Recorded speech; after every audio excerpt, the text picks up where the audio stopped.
Huwag kang lumapit. Kung hindi dahil sa aking isang pagbunyi at isang pagyuko. Malamang nakasama na siyang umalis sa banal na lungsod kasama ng eroplano.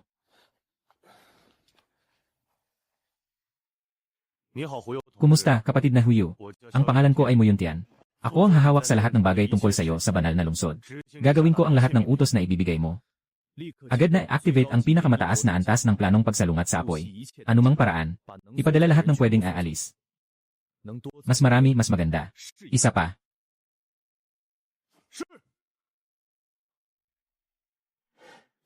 Bago kayo bumaba ng eroplano, naipasa na ang utos na ito. Tapos na ito. Lahat ng mga pampasaherong sasakyang panghimpapawid ay handa na. Unahin ang paglikas ng mga matatanda, bata, at mga buntis. Mayroon pa bang ibang utos? Sinasabi ko ito para sa lahat. Kahit sino man na residente o mga sundalo. Naiintindihan ba? Pati mga sundalo ay dapat umalis. Sino ang mamamahala ng kaayusan? Sino ang magpapasya kung ano ang susunod? Hindi na ba nila ihahatid? Sige, aalis na ako. Ito ang kaibahan ng pananaw na may buong kaalaman at ng karaniwang tao. Matapos magising ang mga sinaunang halimaw. Isang sigaw lang ang sapat para yumanig sa libu-libong sundalo sa bundok. Nandito lang sila. Maaari lamang itong maging walang silbi na panggagalingan ng apoy. Mas mabuting umalis na. Panatilihin ang lakas. Wala nang oras para magpaliwanag ng marami ngayon. Sa tingin ko, batay sa aking pagkakaalam kay Yeoncheon. Sa huli, susunod din siya. Huwag. Umalis. Malapit na ipadala. Kung hindi, iiwan na lang ang 0%. Paalam. Pinasabihan ko si Laoyi na mag-book ng eroplano. May oras pa kung aalis tayo ngayon. Ikaw ang nakatatanda. Susunod kami sa'yo. Walang naiwan. Lahat ay pinaalis. Ayos na yun. Tandaan mo. Hindi tayo nandito para magbantay ng banal na lungsod. Kundi para mas maraming tao ang makalabas ng buhay mula dito. Siguro narinig mo na ang isang kasabihan. Kung nasaan ang lupa, nawawala ang tao. Lahat ay nawawala. Nawawala ang tao, nawawala ang lupa. Lahat ay narito. Naiintindihan ko ang dahilan. 370,000 tao Araw-oras. Paano posible na lahat ay umalis? Mag-ayos. Ilagay mo pa ulit sa akin. Iniwan mo ako rito. Hindi ba't gusto mong ipagawa sa akin na makakuha pa tayo ng mas maraming oras para makaalis? Sa hula mo, ilan lang ang makakatakas ng matagumpay? Sabi mo na, maaari nang umalis ng 67%. Tatlo na ako. Maaari nang umalis ng 76%. Kung ganon, makakasakay na ako. Kapatid na Xiaohu, sa oras na yon, sumama ka na lang sa huling batch ng mga eroplano. Ako na ang bahala dito. Kung ganon, tatlo na ako. Kaibigang Xiaohu, sa oras na yon, sumunod ka sa huling batch ng mga eroplano na alis. Iwanan mo ito sa akin. Sa trabaho, tawagin ang posisyon. Sumakay. Posisyon ni Hugh. Saan tayo pupunta ngayon? Dito lang. Nyangking Tanggula Bundok Pangunahing Tuktok. Tayo na. Punta tayo sa Nyangking Tanggula Bundok Pangunahing Tuktok.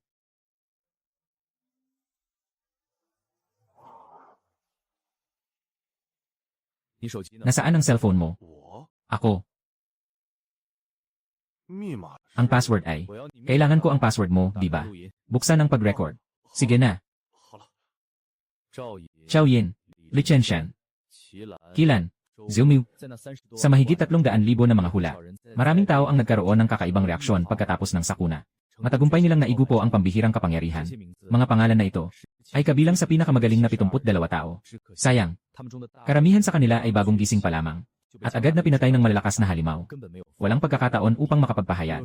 Kung sana ay naisipan silang hanapin ng maaga. At mag-organisa. Tiyak na makakamit ang mas mahusay na resulta sa mas kaunting pagsisikap. Kahit papaano ay mapapataas ang survival rate ng mga tao sa banal na lungsod ng 1%. Kung balak mong labanan ang tadhana, dapat mong kalkulahin ang lahat ng mga senaryo. Walang dapat kaligtaan. Kahit na sa huli ay kalahating tagumpay lamang, ay itinuturing na tagumpay. Ang mga taong ito, lahat ay iwanan. Xiao Yunwan. Kahit isang kulang, okay lang ba? Okay. Alam ko naman kung sino ang tinutukoy niya.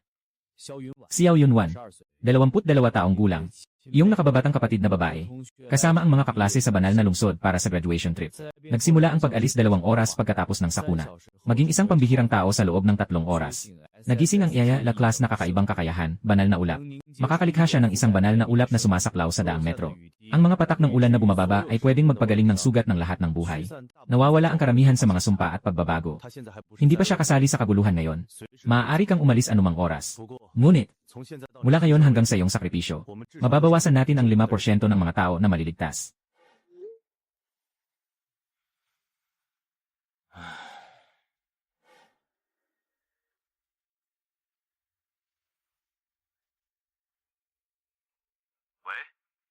Si Xiao Hu.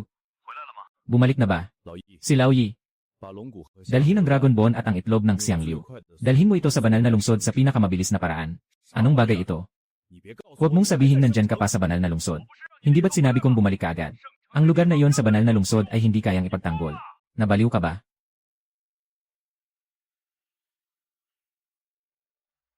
Pero gusto kong subukan. Sa iyong natatanging kakayahan. Basta't nabubuhay, maaari mong ipaglaban ang pinakamalaking kapakinabangan para sa Daxia. Ngunit ikaw naman, kailangan pang magpadala kay San. Siraulo ka talaga. Pinakamabaliw sa buong mundo. Lao Yi, tulungan mo ako. Pumunta ka sa paliparan at bantayan si Luo Qingchen. Bantayan mo siya. Huwag mong hayaan na makabalik siya ng lihim. Naiintindihan. Mag-inat ka. Ang Dragon Bone at ang Xiangliu Egg. Ipapadala ko sa iyo gamit ang pinakamabilis na supersonic na eroplano. 3 oras pa. Salamat.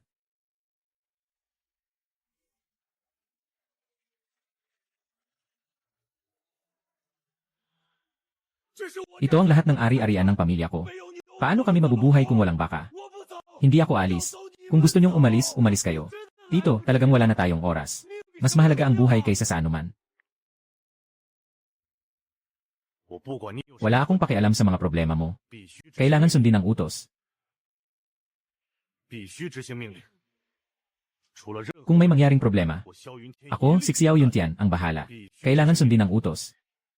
Kung may mangyaring problema, ako, si Yuntian, ang bahala.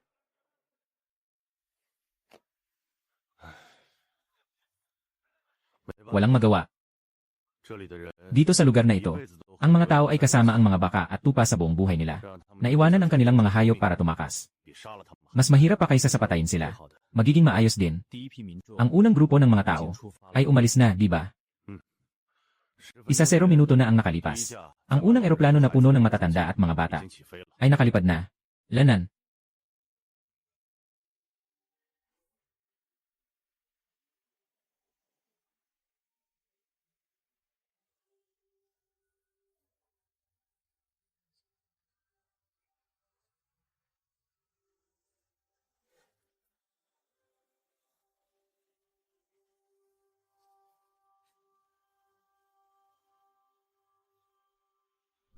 Kung ang pagtitigil ni Yuntian ay ang huling patak ng pawis na nagtulak sa akin na bumaba ng eroplano, bago ang patak na ito, ang walang humpay na puwersa, ay nagmula sa mga taong nasa harap ko.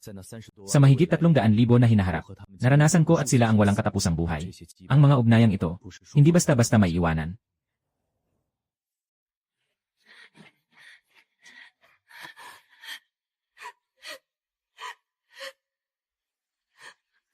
Kuya, ano bang nangyayari dito? Ano bang nangyari sa banal na lungsod? Bakit nila ako dinala dito? Magpahinga ka muna. Pakinggan si Deputy Minister Hu na magpaliwanag. Malalaman mo rin mamaya. Deputy Minister Hu, nasaan siya? Alam na ng ilang kasamahan kung ano ang nangyari. Kritikal ang sitwasyon. Maikling salita, ipaliwanag ko na. 67 oras mamaya. Iba't ibang kalamidad ang darating sa Daxia. At ang mga kalamidad na ito, sa katunayan ay gising ng mga sinaunang halimaw, na nagdudulot ng epekto sa mundo. Ang kaguluhan ay lumitaw bilang resulta, na responsable sa paghawak ng lahat ng bagay na may kaugnayan sa mga halimaw at kalamidad. Ako, Hu Yu, pangalawang ministro ng kagawaran ng sakuna. Ayon sa lubos na maaasahang impormasyon, sa loob ng 67 hanggang 79 na oras mula ngayon, maraming sinaunang halimaw ang isisilang malapit sa banal na lungsod. Ang antas ng pinsala na dulot nito ay magiging pinakamabigat sa kasaysayan ng Daxia. Ang ating misyon ay napakasimple. Mag-evacuate. Kailangan nating umalis. Dapat tayong magsikap ng todo. Para sa 400,000 mamamayan ng banal na lungsod. At maging sa 3.7 milyong tao ng buong rehiyon. Upang makuha ang mas maraming oras para umalis. Mas marami, mas mabuti. Naiintindihan ba? Kung may tanong, maaari kayong magtanong ng direkta. Lichensyan.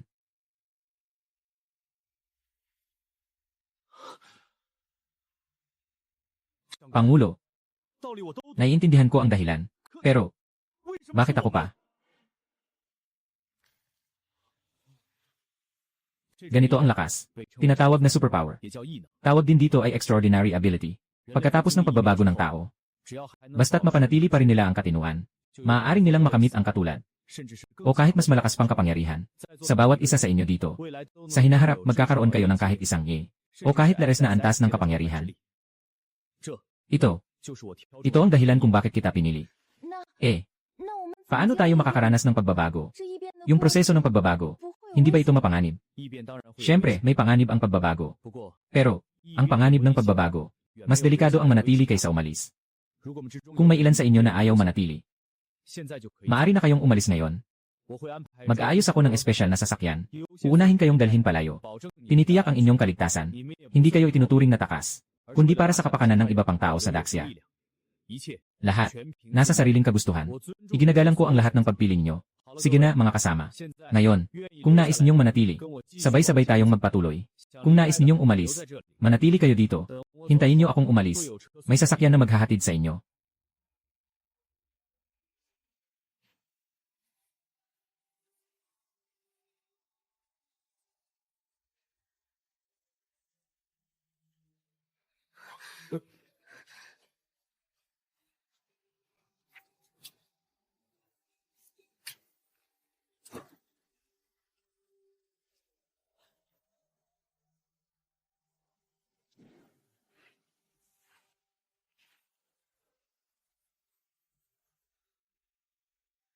Dito na. Lahat ng lalaki, dito. Mga babae, lumapit kayo sa gilid. Pangalawang ministro. Dito ka nagkamali. Lahat ay para sa serbisyo ng bayan. Anong bagay ang kayang gawin ng mga lalaki, na hindi kaya ng mga babae? Mas marami, mas malakas. Bakit hindi tayo magtulungan? Sige, ikaw na ang mauuna at maghukay. Ilagay mo ang pader sa lugar na ito. Hukayin mo lang ng mga 1 metro pababa. Naalala ko nung pinili natin ang mga kagamitan. Kasama na ang pang-espongha ng engineer. Nasa likod ng bag nyo. Para sa mga babaeng may maliit na lakas. Sila ang bahala sa pagdadala ng niebe at lupa na nahukay. Simulan na. Maghukay na.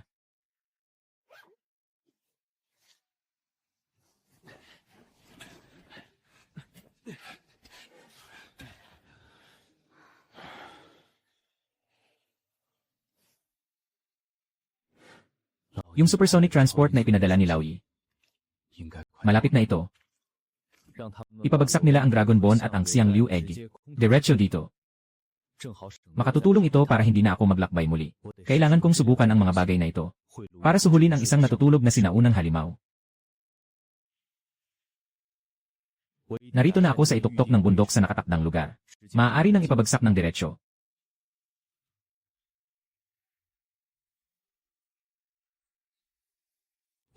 Kailangan kong subukan ang dalawang bagay na ito. Para lumbagan ng isang matagal nang natutulog na sinaunang halimaw. Sa libo-libong uri ng mga hula sa mga kasabihan. Nakipag-ugnayan na ako dito ilang beses. Isa sa mga pagkakataong iyon, naramdaman nitong amoy ng tunay na buto ng dragon na naiwan sa akin. Aktibong nag-alok ng isang kasunduan. Basta't ibigay ko sa kanya ang buong buto ng dragon. Kaya nitong matupad ang isang hiling ko. Kahit na personal pa niya akong ihahatid. Ligtas na makalalabas sa rehiyon ng banal na lungsod. Siyempre, hindi nito kayang dalhin ang 3.7 milyon. Pero kung ang Dragon Bone ay makakatulong na magising ito 1 oras ng maaga, maraming pwedeng gawin. Dalhin ito para tuklasin ang mga lumang pugad ng mga sinaunang kakaibang hayop. Maagang makuha ang superpowers. Kahit pa, sa tulong nito, kaya kong ligtas na lunukin ang itlog ni Xiaoliu. Kahit ano paman, mapapataas nito ang tsansa ng mga tao sa sagrado lungsod, nang hindi bababa sa 0%.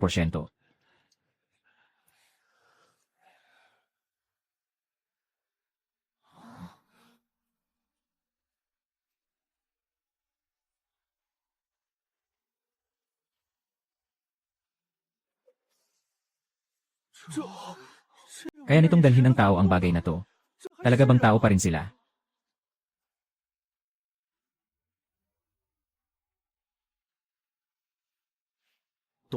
Nadurog na ang butas.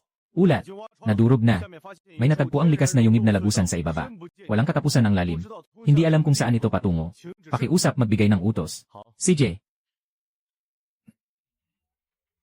Lahat. Lumapit na kayo. Nangakong gagawin nyo. Simula ngayon, magpila kayo ng maayos. Huwag kayong matakot pagpasok. Kailangan lang natahimik kayong umupo at huminga. Ang natitira, ipasa na sa oras. Hintayin na ang enerhiya ng dragon ay tuluyang sumanib sa kanilang dugo. Magkakaroon sila ng katulad ng mga volunteer sa unang ospital. Mag-umpisa ng pumasok sa yugto ng pagbabago. Tungkol naman sa susunod na reaksyon ng pagkabaliw. Mapipigil ito ng amoy ng mga buto ng dragon. At saka, nandito ako. Walang magiging problema. Hindi mo na kailangang pumasok. Sumama ka sa akin sa butas.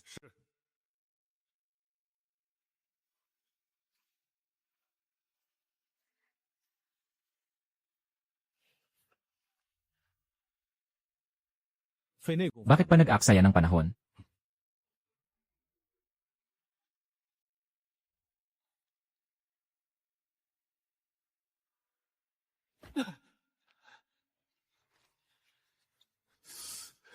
Itong nakakatakot na lugar. Sobrang lamig naman. Parang hindi bababa sa 40 degrees ang temperatura. Kaya mo pa ba? Kung hindi ka na kaya, umuwi ka na muna. Yung mga susunod na bagay, kailangan lang naman ng iyong patunay. Kung talagang hindi na kaya, gamit ang cellphone ko, pwede ko ring i-record. Sino ang nagsabing hindi ko kaya? Dahil kailangan ng saksi. Ako na ang karapat-dapat na maging saksi. Ngunit, para sa kaso na talagang mawalan ako ng malay sa lamig, mas mabuti pang mag-record na lang muna. Kung sakaling mawala ako, maaari itong maging ebidensya. Bahala ka.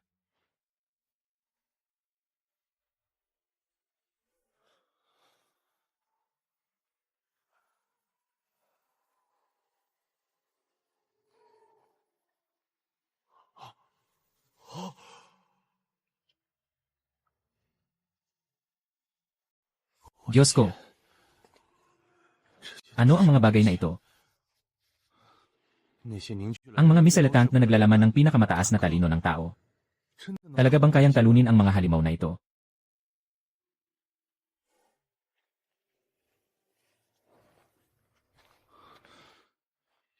Xiao Hu. Yung mga nakita natin kanina. Sa hinaharap, magiging mga halimaw na kakaharapin natin ang mga yon. Lahat sila. Hindi lang. Iyon. Sila ang sinasabi mong sinaunang mga kakaibang hayop.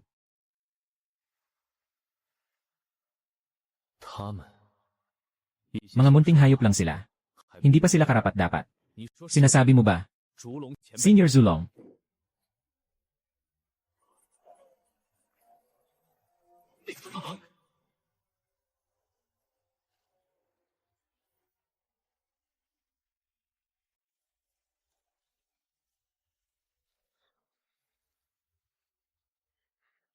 Kakaibang hayop. Ito ang tunay na sinaunang kakaibang hayop. Hindi ito isang itlog na hindi pa nahuhunog, kundi ito ay buhay. Tunay na umiiral na sinaunang halimaw. Ito, ano ang sinasabi nito? Wala akong naintindihan kahit isang salita. Kalahating demonyo. Kahit na ang alamat tungkol sa dragon ng kandila na namamahala sa araw at gabi, ay hindi makapagpapaalam sa aking kasalukuyang estado. Ano ba talaga ito?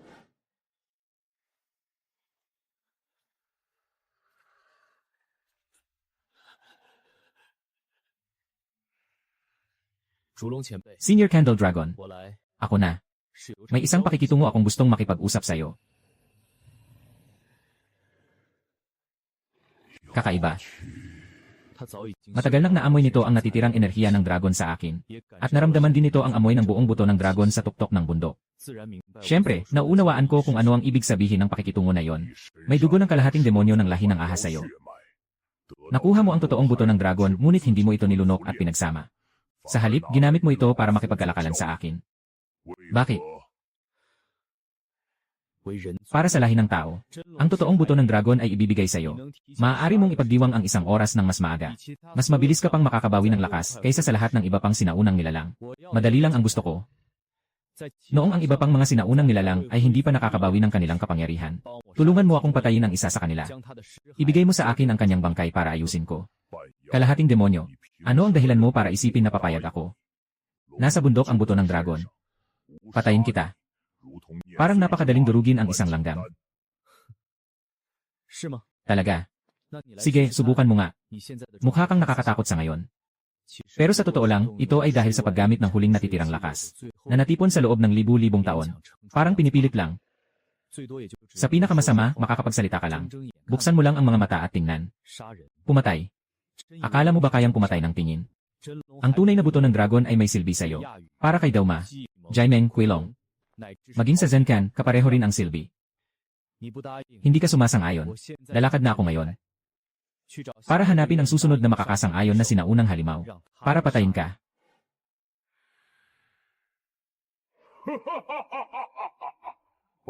Mabait ka, kalahating demonyo. Talaga. Nakarating na ako sa lanang mahigit 300,000 beses. Ano pa ang dapat ikabahala? Sang-ayon. Ayaw pa rin sumang-ayon. Huwag magmadali. May dalawang tanong muna ako sa'yo. Kung masasagot mo ito ng maayos, maaaring mapapayag kita sa maliit na hiling na ito. Alam ko na. Hindi basta-basta sumasang-ayon ang taong ito. Ngunit sa horoscope, walang nakalagay na naranasan ito. Hindi ko alam kung ano ang gustong itanong ni Zulong. Ngunit dahil nagbukas na siya, ibig sabihin ay may posibilidad ng pakikipagtulungan. Kailangan lang nating lumakad ng dahan-dahan. Ngunit dahil nagbukas na siya, ibig sabihin ay may posibilidad ng pakikipagtulungan. Kailangan lang nating lumakad ng dahan-dahan. Una, sinasabi mong gusto mong pumatay ng isang sinaunang kakaibang hayop.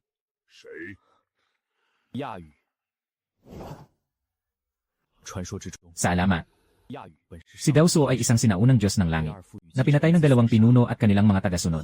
Pinagaling siya ng isang immortal na gamot ng emperador. Ngunit mula noon, nagbago ang kanyang ugali. Naging isang mabagsik na hayop na may ulo ng dragon at katawan ng toro.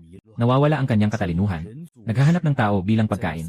Sa mahigit 300,000 na hinaharap, isa ito sa mga pinakaunang gising na sinaunang halimaw. At ito ang unang, nagsagawa ng malawakang pag-atake sa mga tao.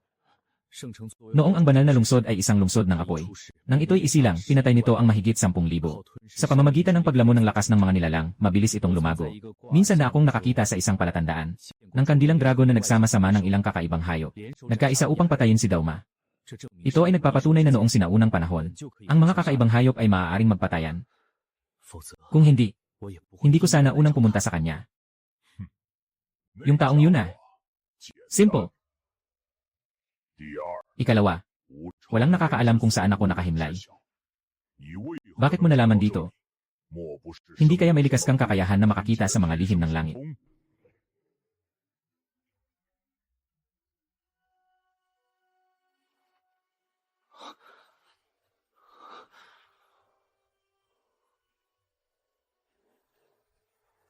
Naku, likas na kakayahan. Ito pa lang ang kauna-unahang beses kong marinig ang salitang ito. Ngunit sa literal na pagsusuri, tila ito ay talagang ginawa para sa aking kakayahan sa pagbabayang. Tingnan mo ang seryosong anyo ni Dunlong. Kung ang aking kakayahan sa pagbabayang ay talagang likas na kakayahan, ang transaksyong ito ay tiyak na agad na mabibigo.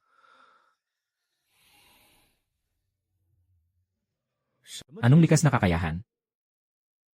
Kung mayroon akong ganitong kakayahan, hindi sana ako magiging kalahating demonyo lamang. Pumunta pa dito sa malamig na lugar na ito para hilingin ang iyong pakikipagtulungan. Alam kong nandito ka. Tanging dahil ilang dekada na ang nakalipas, natuklasan ng mga tao na may bagay sa bundok na ito. Ngayon ay nandito. Dahil nakakuha lamang ng ilang ibang impormasyon. Matapos ang simpleng pagsasama-sama. Ito lang ang naging konklusyon na nakuha. Tao. Ito na ang sagot. Bahala kang maniwala o hindi. Hindi lang ikaw. Kasama na ang lugar kung saan naroroon si Dauma at iba pang sinaunang kakaibang hayop. Alam ko rin lahat. Ito ang kabuuang karunungan na naipon ng tao sa loob ng milyong taon. Hindi ito ang sinasabi mong likas na kapangyarihan. Nakakatuwa. Kalahating demonyo. Sang-ayon ako sa iyong mungkahi. Ngunit, wala nang masyadong oras bago muling magsimula ang mundo. Kailangan ko pa ng 12 oras upang ganap na maunawaan ang kapangyarihan ng Dragon Bone. Kung dumating ang panahon, maaaring makakuha si Dauma ng katulad na pagkakataon at maibalik ang lakas niya ng maaga. Hindi ko matitiyak na kaya kong talunin ito.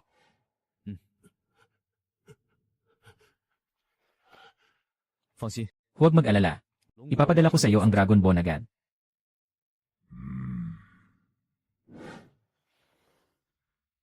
Tingnan ang oras. Dapat ay malapit nang makuha ang Dragon Key. Pagkatapos, habang ang dragon ay nag-absorb ng Dragon Bone, dalhin mo sila para patuloy na mag-absorb ng lumalabas na Dragon Key sa ibaba. May presensya ng dragon na nagpipigil. Hindi ito magdudulot ng ibang negatibong epekto. Pagkatapos ng 3 oras, matatapos ninyo ang metamorphosis at makakamit ang ganap na supernatural na kapangyarihan. Kulang na ang oras. Kailangan kong makipagkita kay Xiang Liu. Doon tayo magtatagpo dito.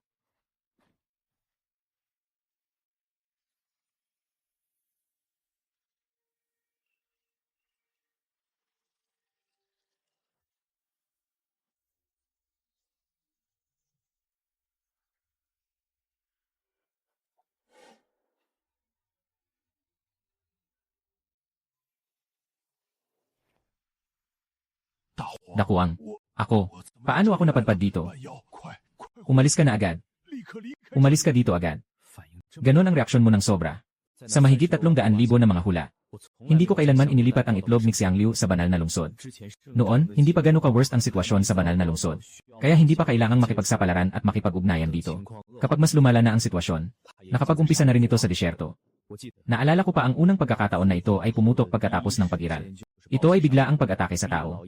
Pinilit si Lao Yi na gumamit ng malaking halaga ng na armas. Sa huli, pinutol nito ang 3 ulo. Malubhang nasugatan at tumakas. Hindi alam ang nangyari. Inilipat ko ito dito. Noong una, gusto ko lang subukan. Kung makakahanap ba ako ng solusyon dito sa kanya. Ngayon ay nakikita natin. Mas marami siyang alam. Kaysa sa inaasahan ko. Dakong daan. Luma at dakila. Saan iyon? Hindi mo mauunawaan ng isang salita lang. Mabilis. Pumunta ka agad sa Kunlun pagkatapos nito. Kung hindi, ikaw at ang matandang amo. Maghihintay kayo.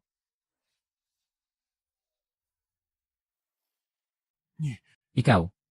Sayo. Bakit may amoy ng taong iyon sayo? Sino? Sabi ng matandang amo. Pero si Zulong. Nakita mo na ba si Zulong? Kakatingin ko lang. Nagsalita ako ng masaya kasama si Zulong. Binigyan ko pa siya ng buo at tunay na buto ng dragon. Ibinigay ko ito sa kanya. Tunay na buto ng dragon. Mayroon ka ng ganitong kayamanan. Bakit hindi mo muna igalang ang ating ninuno?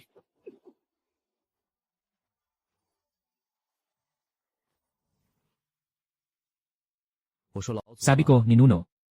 Hindi mo ba nakikita ang sitwasyon ngayon? Ako. Ngayon ay ako ang pinoprotektahan ng Zunlong. Bagamat ako'y kalahating demonyo. Pero ikaw. Kailangan mo ring bigyan ng kaunting respeto si Zulong na ninuno. Hindi ba? Bata. Ikaw. Ano ba talaga ang balak mong gawin? Tapos na, tapos na. Seryoso, nakita niya talaga ang dulong sunog. At ibinigay pa niya ang tunay na buto ng dragon. Yung di pa nagigising na dulong sunog. Kasama ang tunay na buto ng dragon. Huwag mong sabihin na ngayon ay itlog lang ako. Kahit naganap na akong pumutok. Sa harap niya, parang isang bagay lang na pwedeng isubo sa ngipin. Itong batang ito, talagang hindi ko na kayang harapin pa. Napakadali lang ng gusto ko. Yung uri ng dugo na binigay sa akin ng lumang ninuno. Hindi ko alam kung maaari bang bigyan ng kaunti pa. Dugo ng espiritu, tama ba? Pero, may isang bagay. Kailangan mong unang sumang-ayon sa akin. Ngayon, iba na ang iyong katayuan. Ikaw ay isang sugo ng Zulong. Huwag mo nang tawagin lolo ko. Tawagin mo lang na kaibigan. Napakadelikado ng dako ng digmaan. Hindi ako mapalabas. Mas lalong hindi ako pwedeng magpakita dito. Kung gusto mong mahalin ang dugo at espiritu, araw-araw kitang bibigyan ng isang patak. Pareho ang kalidad ng dati mong nakuha. Ngunit kailangan mong tiyakin ang aking ganap na kaligtasan. At sa loob ng 7 araw ay maihatid ako ng ligtas mula sa malaking disyerto. Sa oras na yon, magbibigay ako sa iyo ng 100 patak ng aking dugo bilang kabayaran. CJ. Pagsisinungaling. Malaking tagumpay. Ngunit isang patak sa isang araw. Hindi nito masolusyonan ang aking kagyat na pangangailangan. Isang piraso lang ng purong dugo.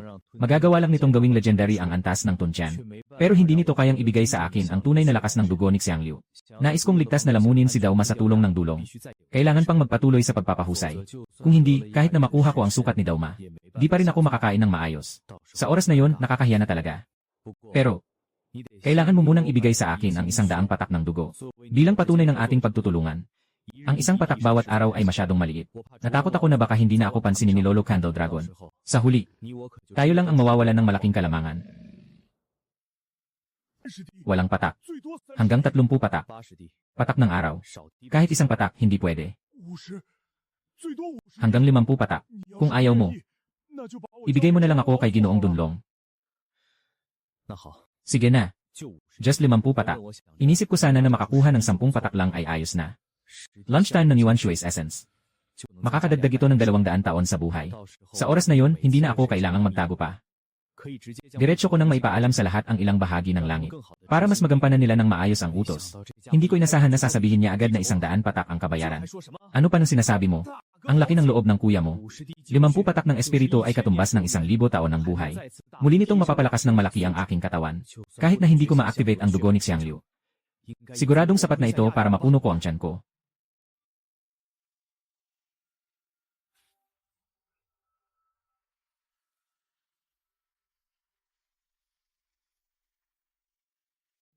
Limampu patak.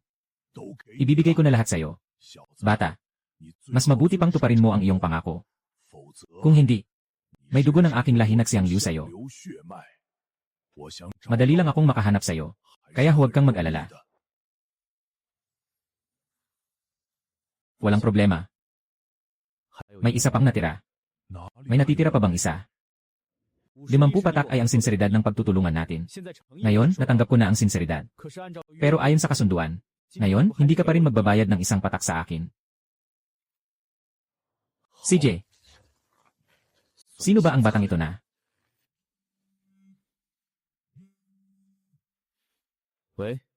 Lao Yi, anong nangyari? Hindi ko na kaya. Ang kasama mo, mas mabuti pang ikaw na ang makipag-usap sa kanya. Hoy! Ngayon, kayang-kaya ko na si Xiang Liu. Lahat ay dahil sa kapangyarihan ni Dunlong. Kung malaman lang niya na niloloko ko siya kanina. Huwag nang pag-usapan ang kooperasyon. Kailangan muna nitong makipaglaban sa akin. Boss! Abala ako ngayon. Tinitiyak kong matatapos ko ang ipinag-utos ninyo.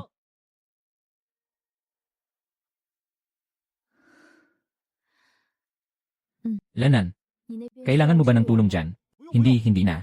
Mabuti, magpahinga ka ng maayos, leader. May kakayahan pa rin ako sa mga ganitong bagay. Tinitiyak kong matatapos ang gawain ng maayos. Ayos lang iyon.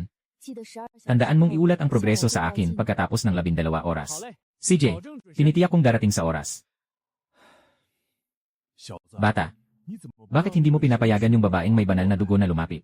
Kung kaya mong lamunin siya, maaaring makuha mo pa ang kanyang likas na kapangyarihan.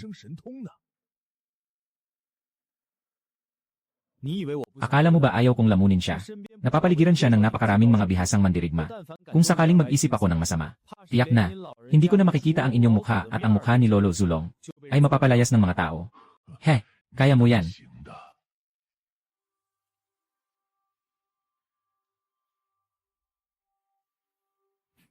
Natapos na ang transaksyon. Matutulog muna ako. Huwag mo akong istorbohin kung wala namang mahalaga. CJ, magpahinga ka ng mabuti.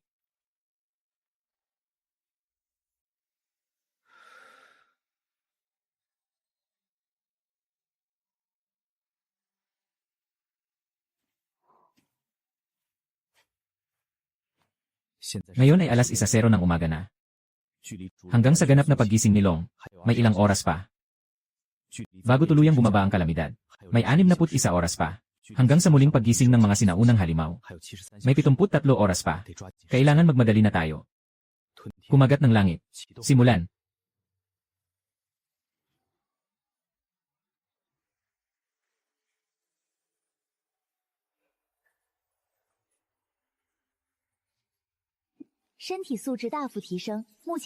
Lakas ng Diyos, pagsasama ng Diyos.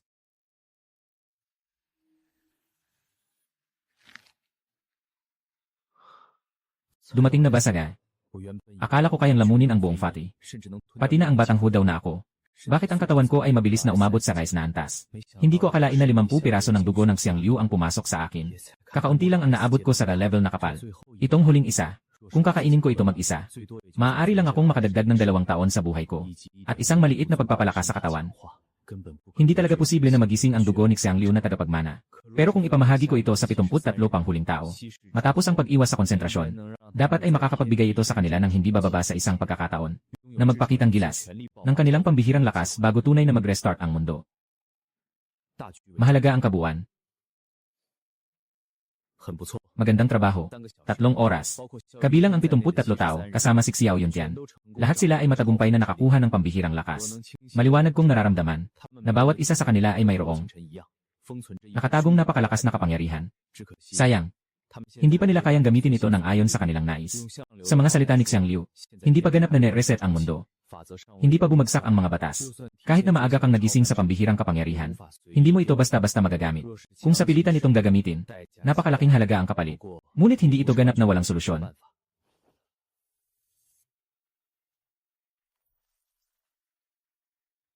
Magpila ng maayos.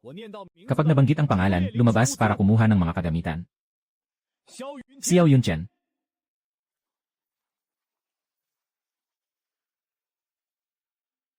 Ito ang sa inyo.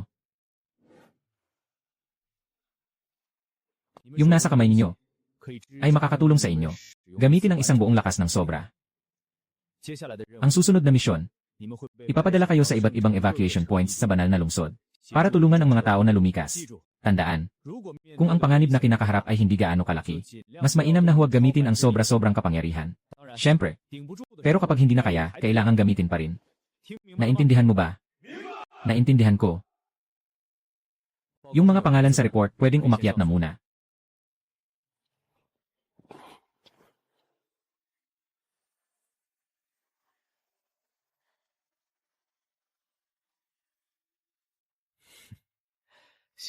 CJ, mag-relax ka lang. Walang dapat ikabahala. Iulat mo. Hindi. Hindi ako kinakabahan.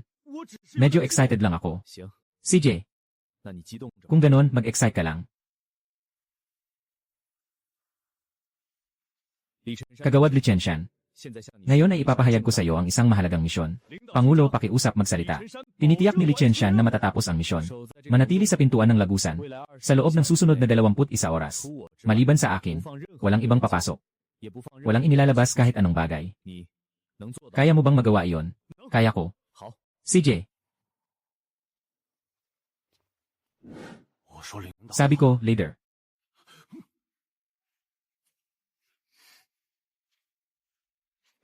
Yung Kuya Huyu, bakit iniwan mo si Lichenshan mag-isa sa kuweba? Kaya ba niyang panatilihin ito? Huwag mag-alala. Sa dami natin, maaaring siya lang ang kayang panatilihin ito.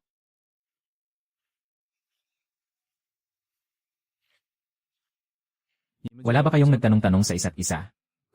Kung ano ang mga espesyal na kakayahan nyo? Hindi pwede. Karamihan sa atin ay hindi sumailalim sa pagsasanay sa pagiging kumpidensyal. Ganitong bagay. Bilang pinakamataas na lihim, mas mabuting ikaw na lang ang nakakaalam. Saka, alam mo na rin naman, walang kailangan ipaalam sa'yo. Tama ka rin. Sino bang nagsabi na ang kakayahan ko ay isang tunay na uri ng suporta? Gusto ko sanang sapakin ang kapatid ko. Siguro hindi na talaga siya umaasa pa sa buong buhay niya. Gusto niyo bang malaman kung ano ang pambihirang lakas ni Lichenshan? Ito ay tama.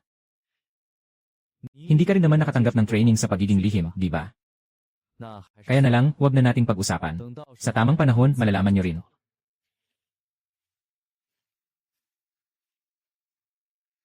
Kuya, pwede ba akong magmura? Pwede. Sabay nating mura si Kuya. Basta hindi na lang binabanggit ang pangalan. Sige, ayos na. Mukhang mas mabuting huwag na lang. Mga estudyante tayo sa makabagong panahon. Maliban sa paglaro ng laro at pagsabog sa mga kasama. Hindi ako nagmumura. Hindi nagmumura, di ba? Sige, sumakay na. May susunod na misyon na naghihintay sa inyo.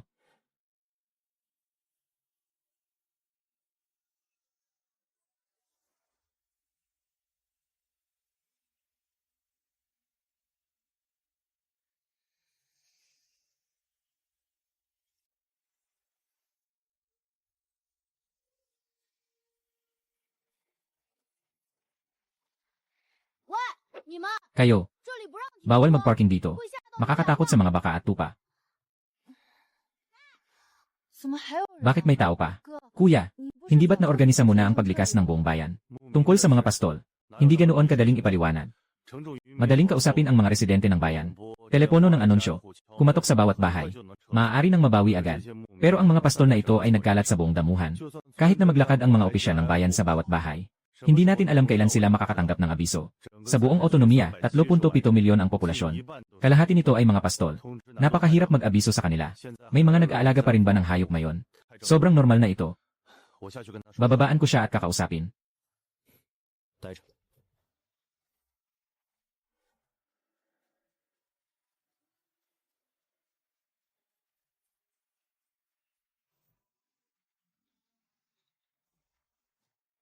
Nagsimula na bang magbago sa ganitong oras?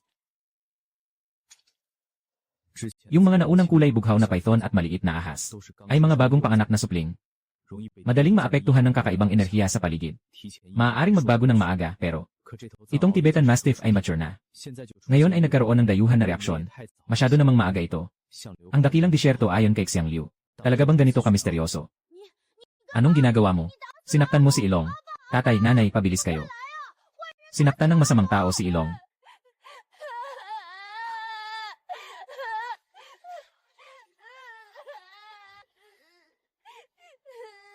Sige na. Yung taong ito at yung kakaibang hayop, bahala na kayong dalawa ang bahala. Pupunta ako hanapin ang bagay. Ha? Anong hahanapin? Kuya Huyu, anong hinahanap mo? Dahil kahit yung mga tsaangaw sa paligid ay nagpakita na ng kakaibang reaksyon. Ibig sabihin, malapit nang magising yung nasa ilalim ng lawa. Kalbo. Buksan.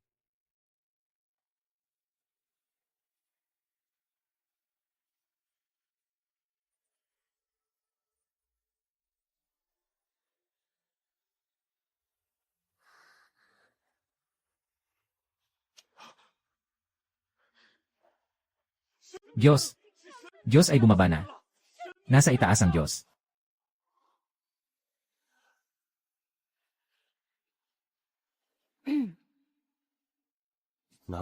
Kaya't hindi nakapagtataka na parang Diyos ang tinitingala ng mga pastol na ito. Itong galaw. Para kang Diyos sa mga alamat, walang pinagkaiba. Sinabi ng Diyos na ipaalam ko sa inyo. Agad na ipaalam sa lahat ng mga pastol sa paligid. Dalhin ang mga kinakailangang bagay. Umalis dito sa lalong madaling panahon. Sa loob ng 3 araw, magkakaroon ng mga demonyo dito na magdadala ng kapahamakan sa mga nilalang. Salamat, Ginoong Sugo ng Diyos. Agad tayong magbibigay alam sa iba.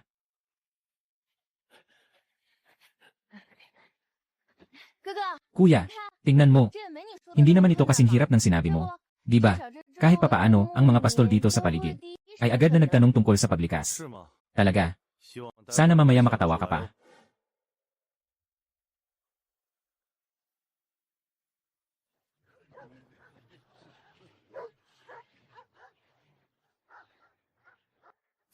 Kumusta?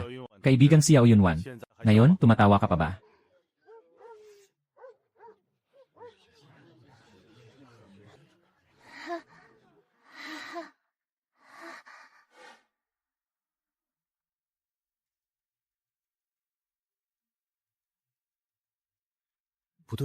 Hindi tama.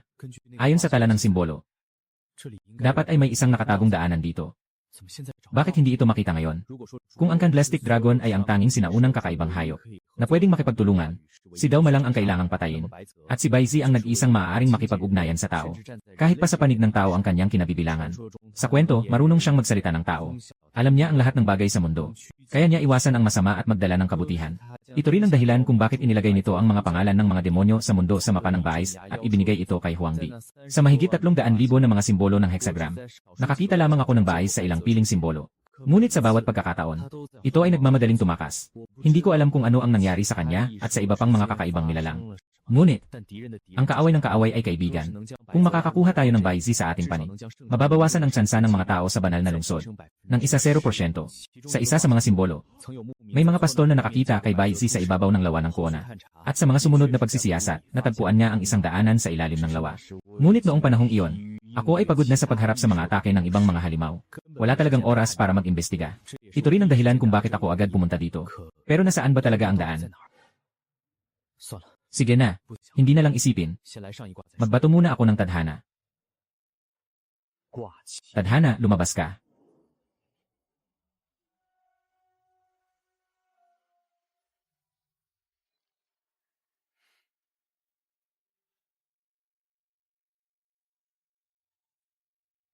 Senyales, maswerteng tanda.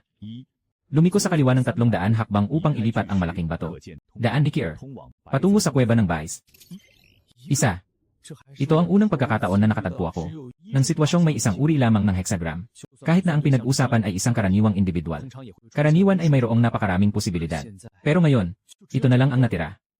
Kahit na medyo lugi. Pero sa kabila nito, nakuha naman ang lokasyon ng kuweba ni Bais. Tara, tingnan muna natin. Ganun pala. Tinatayang noong huling pagkakataon na lumitaw si Bais. Siya mismo ang umatras sa bato. Kaya nagpakita ang daanan. Ngayon ay natutulog pa ito. Ang bato ay natural na nakaharang dito. Hindi nakapagtataka na hindi ko ito mahanap.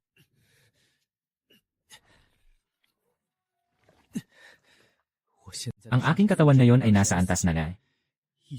Kaya kong hampasin ang barkong 055 sa isang suntok.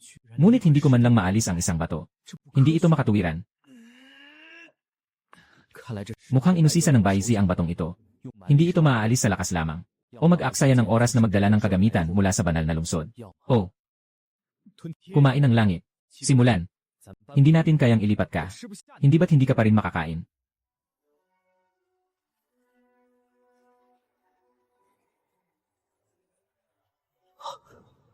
Hindi maganda. Lahat ng kakayahan ay hindi na gumagana. May problema ang batong ito. Ito ay isang selyo na itinakda ni Baizi.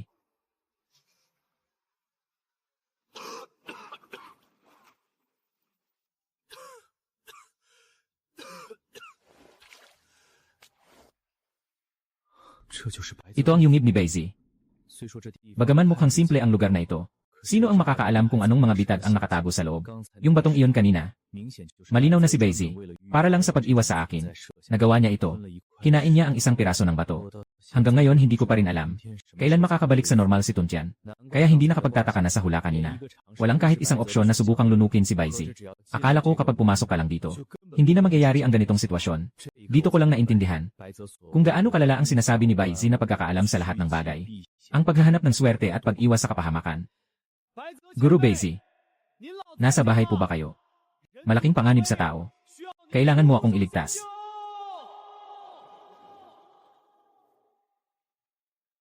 Sige na. Huwag nang sayangin ang pagkakataon. Tulad ng sinasabi, nandito na tayo. Kung talagang ganun kahusay si Baizi, at ayaw akong makita, hindi niya ako papayagang makarating dito. Diretsong gagamitin ang agos ng tubig. Ihampas mo ako sa ibang lugar. Ganoon din. Dahil pinapasok niya ako, hindi niya ako sasaktan.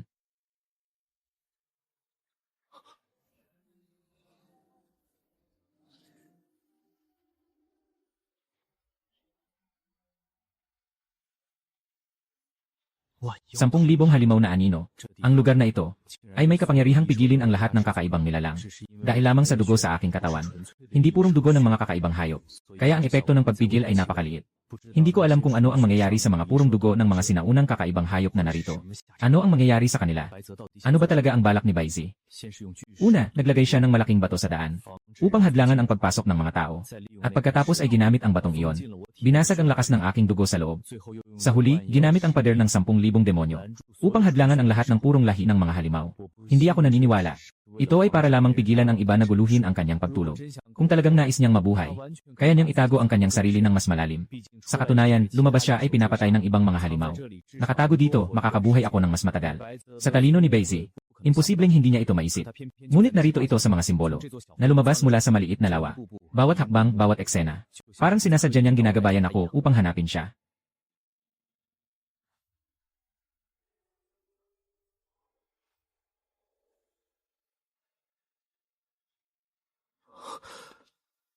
Simula nang magkaroon ako ng kakayahang manghula, palagi kong iniisip na walang makakapagtago sa akin sa lahat ng bagay sa mundo. Nangyari ito sa huling sandali bago ako umalis sa banal na lungsod. Doon ko lang napagpasyahan na manatili at hindi sumakay ng eroplano. Bakit alam ni Baiz na darating ako dito? Bumati ito sa akin. At ang ginamit pa ay simplified Chinese. Talaga bang kaya nitong maunawaan ang nakaraan, kasalukuyan at hinaharap? Sobrang nakakatakot ito.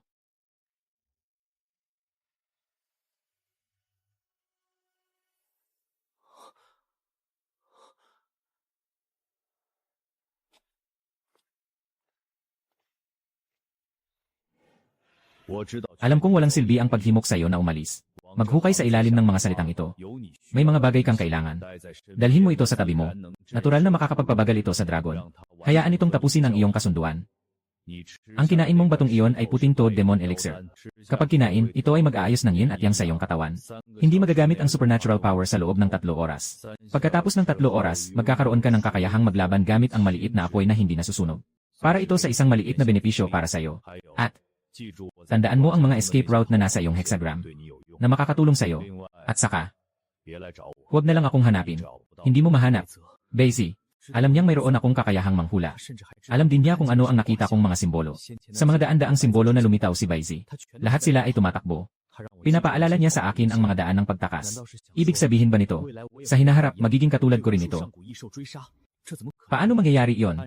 Ayon sa aking plano, kailangan lang na ang dragon na si Yai ay makipagtulungan sa akin para lunukin ang Daosho. Maaari tayong makakuha ng higit sa 1 oras ng paglikas para sa banal na lungsod. Sa oras na yon, makakapaglikas tayo ng hindi bababa sa 70% ng mga tao. Maaari na akong umalis kasama ang huling batch ng mga eroplano. Paano posible na makisangkot pa sa mga halimaw na yon? Walang pakialam. Sundin muna ang sinabi niya at maghukay tayo.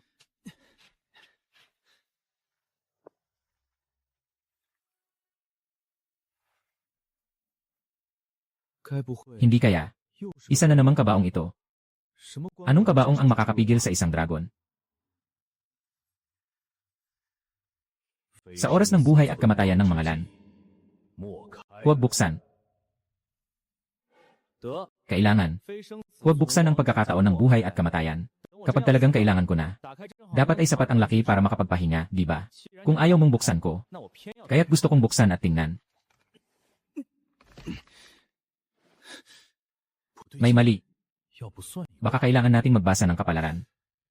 Sige na. Kung sakaling makakuha na naman ng isang hulang, at ipapakita pa rin na hindi ko mabubuksan kahit ano, di na rin worth it yon. May ibang gawain pa tayo mamaya. Huwag na muna ngayon. Ngayon, hindi magagamit ang kalat at tinatakpan. Wala na tayong magagawa kundi bumalik sa daan na pinanggalingan. Pero, hindi talaga ako ang tipo na naghihintay.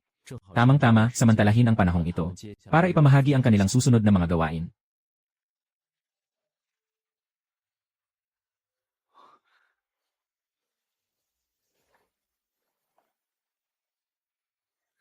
Hindi nagkakasalubong ang tubig at apoy.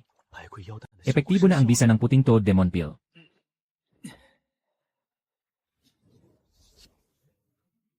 Tatlong oras na. Hindi ko rin alam. Kamusta na ang mga kapatid na Xiao Yuntian sa dalampasigan? Maaari bang kumbinsihin ng pag-ibig ang mga pastol na makipagtulungan sa paglikas? Baka makakuha pa tayo ng ilang oras.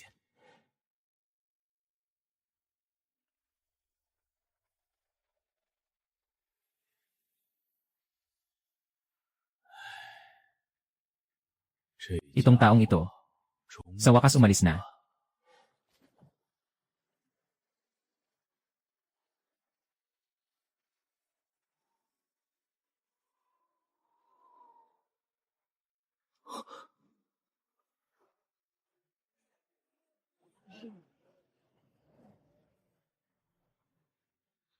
Sino bang utak ang nag-isip ng ganitong plano? Nagkamali ako.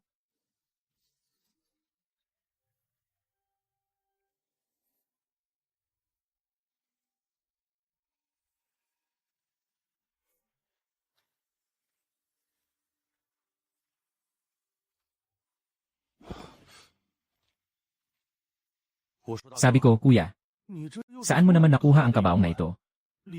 Wala naman sigurong mga buto ng kakaibang hayop dito, di ba? Sumakay ka muna sa sasakyan.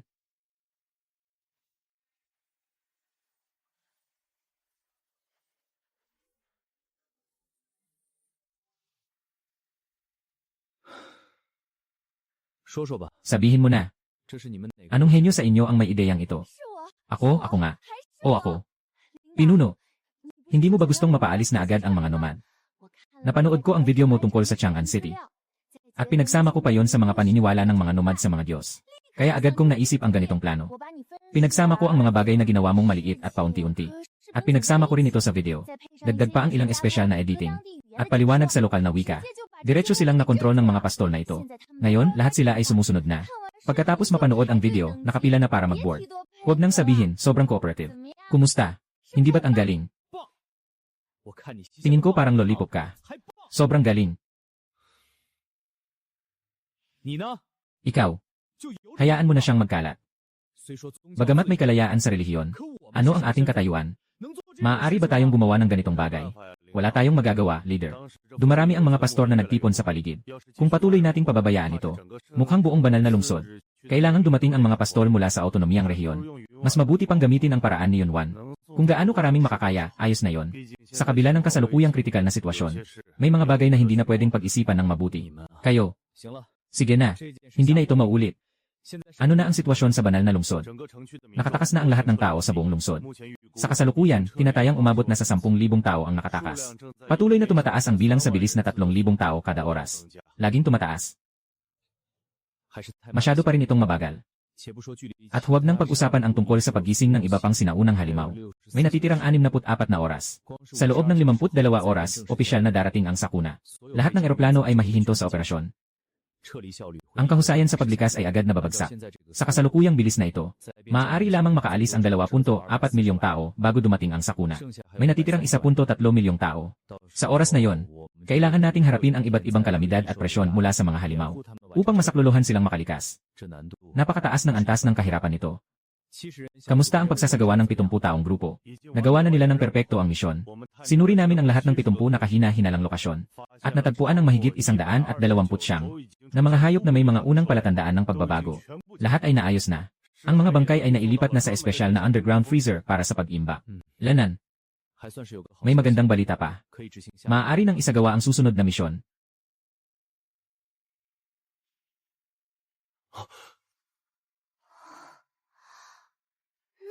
Napakaraming bomba. Pinuno. Kayo. Seryoso ito. Huwag mong itanong kung hindi dapat itanong. Ipapadala ako sa Kintangula. Pagkatapos niyan, maaari na niyong simulan ang misyon. Gusto ko ring makita. Isang karaniwang kabaong lang na ganito. Paano nito matutulungan ako na mapabagal ang paggalaw ni Zulong? Sana lang hindi masyadong magaling si Baizi. Mas maganda kung hindi ako matukso. May 1 oras na lang. May huling pagkakataon pa akong magpa-forecast. Pagkatapos mailagay ang kabaong, suriin natin ang magiging reaksyon ni Zulong. Dati ay may 3 pagkakataon pa ako. Pero nung nasa sasakyan ako, nakipag-ugnayan ako kay Lawi. Pagdating ng pag-ibig sa listahan ng higit sa 600 na lungsod sa buong bansa. Nagamit na ito ng 2 beses. 1 beses para hulaan kung sa loob ng sakop ng mga lungsod na ito magkakaroon ng kalamidad. 1 beses para hulaan ang lakas ng kalamidad. 4 na oras. Sapat na ito upang maayos ko ang listahan ng higit sa 600 na lungsod. Ayon sa antas ng panganib. Nagsiwalat ng mga lihim na ito, bagaman nawala ang 300 taon ng buhay. Pero hindi naman ito nakasugat sa akin. Sa wakas, may suporta pa rin mula kay Xiang Liu. Bawasin ang 00. Mayroon pa akong 700 taon ng buhay. Sapat na yon. Tungkol sa susunod na 4 na araw, ang paglikas sa buong bansa ay may iwan na lamang sa mga ibang pambihirang tao na pinangunahan ni Luo Qingchen. Sino? Huwag magpanik. Ako ito. Leader. Halos natakot mo ako ng sobra. Anong nangyari sa'yo? Bakit parang may dala kang kabaong? Huwag nang pag-usapan yan. Sa panahon na nagbabantay ka, may nangyaring kakaiba ba? Kakaiba? Yung tao sa loob gusto akong kausapin, isasama ba yon? Sandali. Naiintindihan mo ba ang sinasabi nito? Hindi ko naiintindihan. Pero madalas itong naglalabas ng mga kakaibang tunog. Parang nagsasalita. Ngunit wala akong maintindihan kahit isang salita. Pero huwag kang mag-alala, leader. Naka-record na ako. Pakinggan mo. Ayos. Pumasok ang batang tao sa kuweba. Ibibigay ko sa iyo ang isang pagkakataon. Batang lalaki. Bakit hindi ka pa dumarating? Hindi ba nakakaintindi ang batang tao? Sige na, dahil mukhang wala kang swerte. Huwag kang magtaka sa akin. Hoy! Batang ito. Huwag ka nang matulog. Magsimula ka na. Saan nang galing yung half-demon na batang yon? Ayon sa mahigit 300,000 na uri ng hula, kung isasama pa ako sa 74 na tao, sino ang siguradong makakaligtas? Isa lang ang meron. Si Li Chenshan. Yung kapangyarihan na nagising sa kanya ay sobrang kakaiba. Multo ng panaginip, kaya nitong puwersahin ang lahat ng buhay sa isang tiyak na sakop, na pumasok sa estado ng pagtulog. Pero, kailangan din siyang makatulog mismo. Una kong nalaman siya, ay noong 1 beses na tinamaan ng isang kakaibang halimaw pagkatapos ng sakuna. Noong oras na yon, lahat ng buhay sa paligid, kahit tao o kakaibang halimaw, lahat ay malalim na natutulog. Pagpasok sa kanyang sako, ay agad ding nakatulog. Sa huli, si Li Chenshan rin ang nagising mismo. Kaya't bumalik sa normal ang lahat. Nang tanungin, saka namin nalaman. Noong panahon, natakot ang batang ito sa kakaibang hayop at napaiyak. Kasabay ng pag-activate ng kakaibang kakayahan. Pinilit niyang isama ang lahat ng buhay sa paligid niya sa panaginip ng mga demonyo. Ito rin ang dahilan kung bakit niya pinanatili siya dito. Bagamat hindi namin alam kung gaano kalaki ang epekto ng mga demonyo sa Zulong. Pero kung ibang tao ang gumawa, mas magiging mas masahol pa ang resulta. Hindi ko inasahan. Mula sa mga sinabi ni Zulong, mukhang maganda ang resulta. Boss, ano na? Ano ang sinabi ng taong iyon sa loob?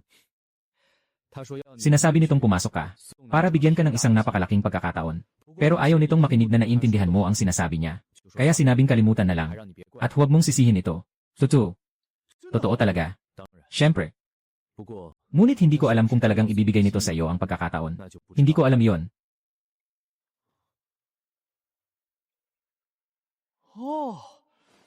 Kaya't mukhang gusto ng matandang ito na lokohin ako para pumasok. May iba siyang balak. Kung hindi, ano pa? Hindi mo alam kung ano ang iyong kapangyarihan, ha? Sinasabi ko nga, mula nang umalis tayo hanggang ngayon. Gaano katagal ka nang natutulog? Din. Hindi rin naman matagal. Nang umalis kayo, nasa isip ko, na iniwan mo ako, leader. Siguradong dahil sa aking kakayahan. Naisip ko ito. Mas pinili kong matulog muna. Paggising ko, napansin ko na kulang yung bahaging mahalagang dugo na gemstone na binigay mo sa akin.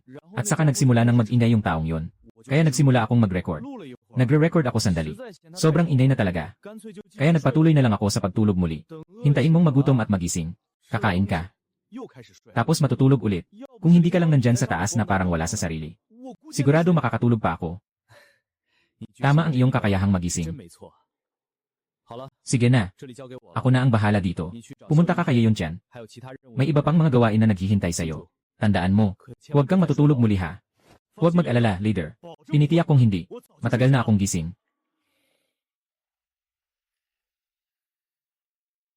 Hula na.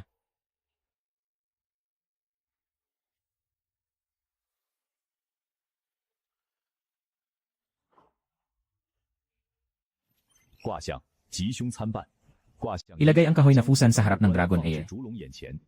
Pabilisin ang proseso ng pagsipsip ng tunay na buto ng dragon.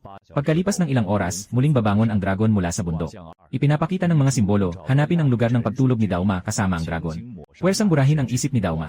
Guaxiang Xi, gamitin ng mag-isa ang tuntian para sa pilitang lamunin si Dauma. Nabigo. Nawawala ang kaluluwa. Sa tulong ng liwanag ng suga. Gamit ang paglusob at paglamon sa langit. Matagumpay. Nakuha ang pamanang dugo ng suso. Ang lakas ng katawan ay umabot sa guys na antas. Ang ebolusyon ng kapangyarihan ng paglusob sa langit. Talaan 5, bago magising ang iba pang mga kakaibang hayop. Pagpaputok sa lugar kung saan natutulog ang maraming kakaibang hayop. 73 tao ang sumipsip ng maraming dugo at ki. Ang katawan ay nakakuha ng ganap na pagpapalakas. Ang oras ng paggising ng bawat sinaunang halimaw ay pinalawig ng 1 oras. Hula 6, mahigpit na depensa sa banal na lungsod na autonomo. Sa pamamagitan ng kapangyarihan ng pag-urong ng dugo, malubhang nasugatan ang pagbabago sa dragon. Dahil dito, maraming halimaw ang nagtipon upang salakayin ang pagbabago sa dragon. Nagpaliban ng 1 oras sa oras ng paglikas. Hula 413 pagkatapos ng pag-atake ng tagsibol sa pag-urong ng dugo. Sinubukan niyang lunukin ang kandilang dragon. Nabigo. Nakataka sa sugat. Hula 13, piga sa liwanag ng liwayway. Nakuha ang dugo at lahi ni liwayway. Na-unlock ang epikong kakayahan, siyam na ulo. Hula 15, kapag nagising ang sinaunang kakaibang hayop. Gamitin ang pagliit ng bangkay at ang kakayahan na siyam na ulo. Pagtataboy sa sinaunang kakaibang hayop. Pagpapaliban ng oras. Naabot ang 70% na antas ng paglisan sa rehiyon ng banal na lungsod. Sarili ay naiipit sa banal na lungsod ng mga kakaibang hayop. Astrologo 21 araw 3, pagkatapos makumpleto ang paglisan sa rehiyon ng banal na lungsod. Iniwan ang bangkay ni Dao, sinubukang sumugod. Nabigo. 3. Ika-31 ng buwan, matapos makumpleto ang paglikas ng banal na lungsod. Sinubukang buksan ang kahoy na kabaong ng fusa. Nabigo. Inatake ng mga halimaw. Ika-4 ng buwan, matapos makumpleto ang paglikas ng banal na lungsod. Sinubukang makipagkalakalan sa dragon ng kandila. Tinanggihan. Nakuha ng dragon ng kandila ang bangkay ni Dauma. Hula 13,712 pagkatapos ng 160 oras. Pumasok ang grupo sa kuweba ng Bais.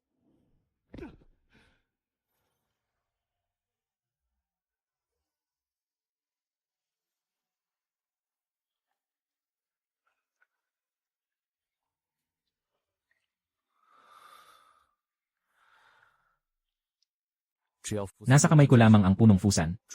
Siyempre, makikipagtulungan ang dragon ng kandila. Ang Dauma ay tiyak na isang hayop na mamamatay. Kung ako ay makikipagtulungan sa dragon ng dahon. Sa unang pagkakataon, kakainin ko ang Dawsuo. At makakagawa ng malubhang pinsala sa dragon. 1 oras pa para mapanatili ang banal na lungsod. Pero kung hindi ko kayang lamunin si Dao Yao, kundi gamitin ang kanyang bangkay, kasama ang kapangyarihan ng dugo ni Xiang Liu, maari kong iligtas ang higit sa 70% ng mga tao sa banal na lungsod. Ngunit ang mga kahihinatnan, ay iwan na lang akong may huling pag-asa.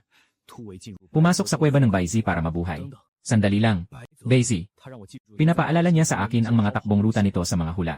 Kung talagang gagamitin ko ang mga labi ni Dauma para supilin ang ibang kakaibang hayop, di ba't magiging Baizi ako sa malaking hula ng 10,000? Tumakas sa ilalim ng paghabol ng walang bilang na sinaunang halimaw. Pero kahit makalabas ako sa loob ng 16 na araw at gabi, makakapasok pa rin ba ako sa kuweba ni Baizi? Hindi rin naman ibig sabihin na makakalabas ako buhay mula sa malaking disyertong puno ng mga kakaibang hayop. Sa kabila nito, mas mabuti pa, isang beses na lang. Kung sakaling atakihin ako ng mga sinaunang kakaibang hayop, ibibigay ko na lang ang koordinato sa organisasyon para sa isang malaki at makulay na palabas ng paputok. Sumabog ang ilang lan, kahit na ilang kasama sa libing. Maaari kong sabihin na hindi ko sinayang ang buhay ko. Ngunit sa kabilang banda, bakit ang lahi ni Xiang Liu ay isang epikong kakayahan lamang? Walang katwiran na. Tila mas malakas ito kaysa kay Fei at Hu Dao. O kaya may lihim na hindi ko alam sa pagitan nito. Sige na. Maghahanap na lang ako ng pagkakataon na tanungin si Sulo. Itong matandang ito. Isa rin siya sa ilang mga sinaunang nilalang na nakikipag-ugnayan ng maayos.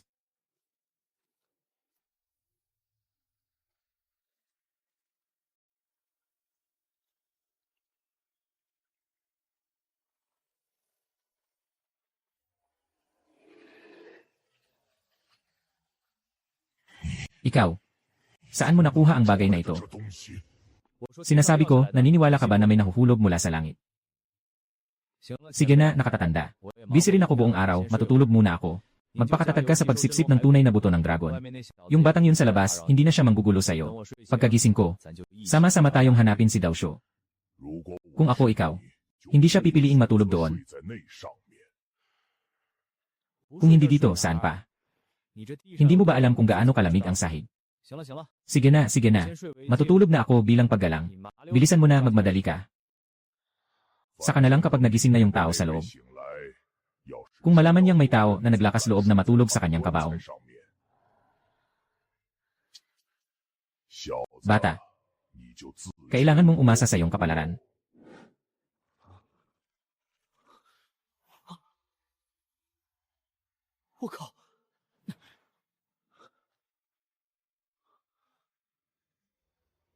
Gising na. Sige, umalis na tayo. Ikaw ay Dragon ng Kandila. Ako nga. Paano? Bakit babae ka? Sira na. Bakit wala akong preno sa bibig ko? Walang pakialam ang Zulong kung lalaki o babae. Hindi ko yon dapat pakialaman. Bakit? Hindi pwede. Mali iyon. Sa mga hulang iyon, noong pumunta si Kandrona at ako upang hanapin si Daoyu, hindi talaga siya naging tao. Saan ba talaga nagkaroon ng problema? Kaya siya nagpakita bilang tao. May epekto kaya ito sa mga susunod na plano? O baka naman may mali lang sa paglalarawan niyo sa akin bilang tao? Hindi naman talaga ito masyadong mali. Wala namang sinabi kung siya ay lalaki o babae. Kung pagbabatayan ang pangalang Zhu Juyin, maaaring babae na siya. Hindi. Kaya umalis na tayo ngayon. CJ.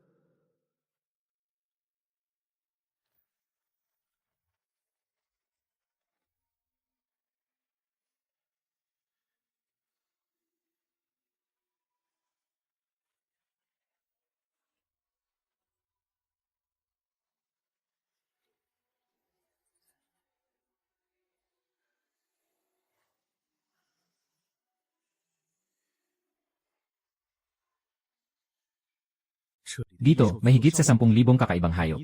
Bawat isa ay kayang makipagsabayan sa isang normal na estado ng Hu Dao. Kung lalabas sila ngayon, ang plano kong umatras ay tuluyan ng mabibigo. Ngunit naaalala ko sa mga simbolo, na wala namang ganitong eksena ah. Ano ba ang naging problema? Baka naman, dahil sa kahoy na puso. Kung pag-uusapan ang ginawa ko sa pagkakataong ito, ano ang pagkakaiba sa simbolo ng hexagram? Ito ay ang pagtulog sa loob ng kabaong. Ito ang tanging pagkakaiba na mahanap ko sa ngayon. Ngunit ito ang pagkakaibang iyon. Paano kaya nagdudulot ito ng napakalaking pagkakaiba sa reaksyon ng Zulong sa akin? Bakit kaya ganito kalaki ang agwat? Ngunit hindi ko naman maitanong. Dahil dito, mapapansin ito ni Zulong. Mayroon akong likas na kakayahan na sumilip sa hinaharap. Mas malaki ang magiging pagbabago sa oras na iyon. Huwag mag-alala. Sa ngayon, hindi pa muling nag-umpisa ang mundo. Nandyan pa ang mga batas. Kung sila ay lalabas ngayon, sila ay tiyak na mapaparusahan ng langit. Tungkol sa muling pagsisimula ng mundo. Sangkatauhan, ang ating kooperasyon ay magwawakas na dito. Ano ang mangyayari sa kanila? Wala ka nang pakialam dyan, di ba? Basta't hindi ka makakalabas bago muling magsimula ang mundo. Kapag muling nagsimula ang mundo, hindi ko alam kung gaano karaming sinaunang halimaw ang magigising. Kapag maraming kuto, hindi na ito makakairita. Itong mga batang to, kung lalabas man sila, hayaan na natin.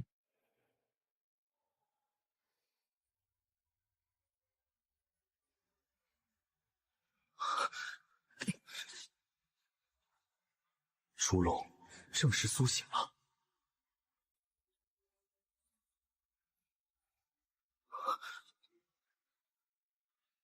Candle Dragon, tunay na nagising. Kakaibang pakiramdam pero pamilyar. Kaya, nasaan si Dao? Bago pa sabihin ang tungkol dito, may isang bagay na kailangan kong pag-usapan sa'yo.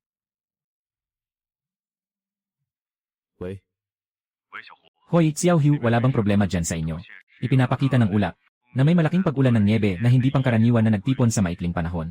Ang sentro ay eksaktong nasa bundok ng niebe kung nasaan ka. Ikaw, baka may inilabas ka na bagay. Sa ngayon, ligtas pa ako. Lahat ay nasa ating kontrol. Naiintindihan. Ngunit ang ingay na ito, tila hindi na natin maitatago. Katatapos lang lumabas ng ulat mula sa yunto. Ang iba't ibang bansa ay nagpadala na sa atin ng opisyal na pagtatanong. Kasama ng ating pambansang mobilisasyon noon. At ang pagsasara ng intranet at iba pang mga hakbang. Nagsusubok na sila. Kung nag-aaral tayo ng malawakang armas ng panahon, at naghahanda na silang salakayin ng siksik, humihingi sila sa atin na sa loob ng 12 oras. Magbigay ng malinaw na sagot. At alisin ang kakaibang ulap sa ibabaw ng banal na lungsod. Buksan ang satellite monitoring. Kung hindi, ituturing namin na naghahanda na tayo para sa ikatlong season. Aabutin nila ng maaga ang pinakamataas na antas ng pagtugon. Madali lang ito. Ganito na ang kanilang sinasabi. Kahit anong gawin natin sa reaksyon natin. Handa na sila. Sabi nila, kung mas magiging matindi pa ang reaksyon natin, mananatili ang cloud map sa ganap na coverage nito. Ano ang gagawin nila? Siyempre, maghahanda sila para sa digmaan. Ngunit sa lakas ng laban natin ngayon, walang sinuman sa kanila ang makakapagsimula ng labanan. Tama iyon. Ngayon, wala nang 42 oras bago dumating ang sakuna. Ihanda sila para sa digmaan. Sa oras na yon, magigising ang mga halimaw at darating ang mga kalamidad. May mga paghahanda rin sila, upang hindi sila maabutan ng biglaan. CJ, ganito ang ayos. Ngunit, kailangan na ang buong banal na lungsod. Pati na ang buong gusali ay nasa ilalim ng ulap. Ito, kaya mo bang gawin ito? Guro, ano sa tingin mo? Usapan lang. Ngunit, bakit ko ikaw tutulungan? Makikipag-usap ba tayo sa mga kondisyon? Ito ang pinakaalam ko. May isang itlog ng Xiang Liu sa loob. Ibigay mo sa akin ang itlog. Kailangan ko lang ng 100 patak ng dugo ng Xiang Liu. Isang hakbang, 3 benepisyo. Makuha ang sapat na dugo ng Xiang Liu. Gisingin ang kapangyarihan ng dugo. At sabay na, alisin ang Xiang Liu na parang 1 oras na bomba. Maaari pa tayong humingi ng tulong sa zulong na libre para sa ating ulap na mapa. Tingnan natin kung papayag ba ang zulong. Ang lahi ng Xiang Liu ay napakabihira. Huwag nang sabihin may natitirang purong dugo ng Xiang Liu sa mundong ito. Walang posibilidad na magkaroon ng itlog ng Xiang Liu. Kahit na talagang itlog ng Xiang Liu ito. Saan naman manggagaling ang daang patak ng purong dugo? Baka naman pinapagalitan mo ako para magpasaya. Hindi ko alam kung ganoon karami ang dugo. Pero yung nasa ibaba ay talagang itlog ng Xiang Liu. Kung hindi, akala mo saan galing ang lahi ko? Lahi. Hindi ba't ito'y likas na ipinanganak? Hindi ba? Mayroon ka pang likas na kakayahan na sumipsip ng lahi. Naku. Paano ko halos nakalimutan ito? Parang ang zulong ay may espesyal na pagnanasa tungkol sa likas na kakayahan. Kapag nabanggit ito, bigla siyang nagiging masigla. Ako, isang kalahating demonyo. Saan ako kukuha ng likas na kakayahan? Hindi mo alam. Ang teknolohiya ng mga tao ngayon ay matagal nang kayang magpalit ng dugo. Kumuha kami ng bahagi ng dugo ng Xiang Liu. Inalis ang mga bahagi na maaaring magdulot ng reaksyong pagtanggi. At ipinasok ang purong dugo sa aking katawan. Pagkatapos ay nalikha ang dugo ng Xiang Liu sa aking katawan. Tama. Hindi mo ba alam kung ano ang tawag sa reaksyong pagtanggi? Halika, ipapaliwanag ko sa'yo. Ang rejection reaction ay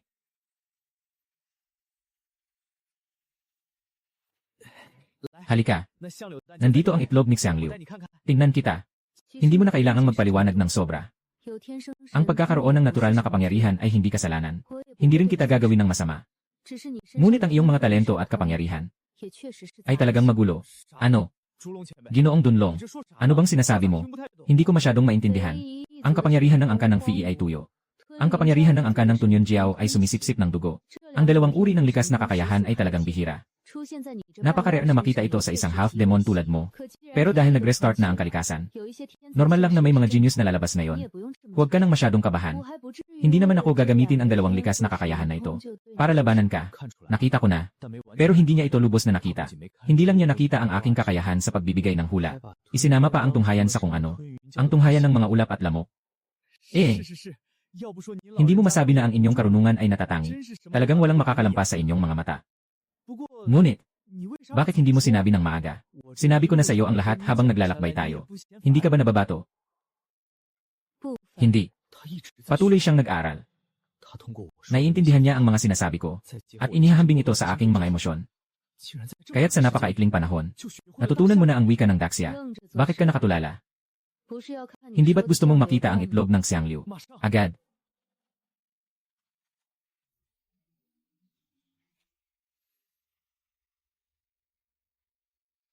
Sabi ko sa'yo, bata ka pa. Lolo, Nandyan ka pa ba? Oh, tawagin mo siyang lolo. Tawagin mo akong senpai. Kung ganun, ano ang dapat kong tawag sa'yo? Huwag magalit, senpai. Hindi alam ng kalahating demonyong ito, na dahil sa kaunting dugong mula sa aming lahi, ay hindi siya dapat basta-basta tumawag. Senyor, hindi ko ito sinasadya na makasakit. Ang bagal naman. 3 tawag lang naman kay Xiang Liu, di ba? Walang anuman. Matapang. Huwag mo munang isipin kung matapang siya o hindi. Sabihin mo muna kung ano ang nangyari sa'yo. Ito. Senyor, ang bagay na ito ay lihim ng aming lahi. Kaya,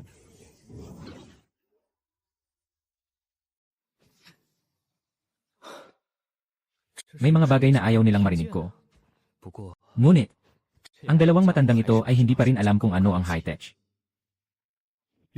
Agad na ipasa sa akin ang lahat ng audio mula sa drone. Sa real time. Tanggapin. Kaya, ang ibig mong sabihin ay, yung taong kumilos, na nagbalik sa mga demonyo, balik sa mga demonyo, mula sa estado ng pag-unlad, pinilit na ibalik sa estado ng itlog, at patuloy na itinatago hanggang sa muling magsimula ang mundo.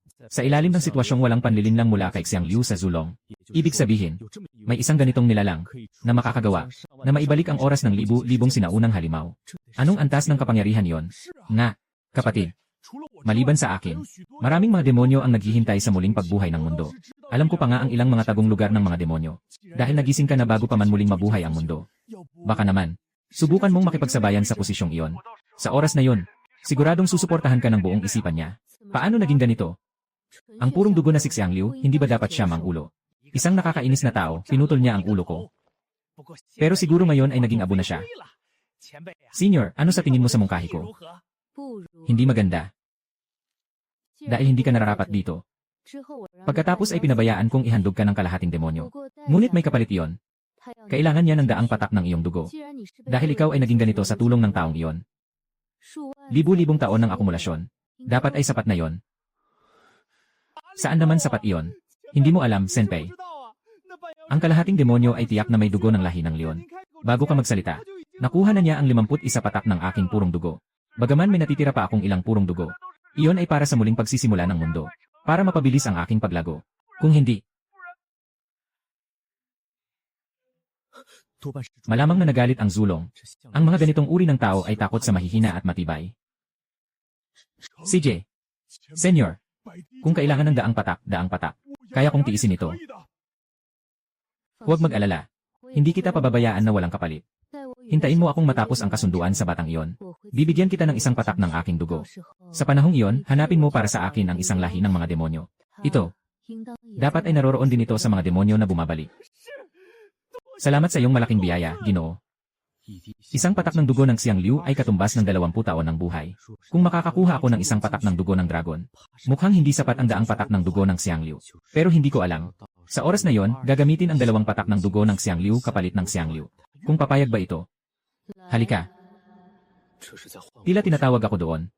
Ngunit hindi ako marunong lumipad. Ang distansyang ito ay daang li. Sabi mo, darating ka.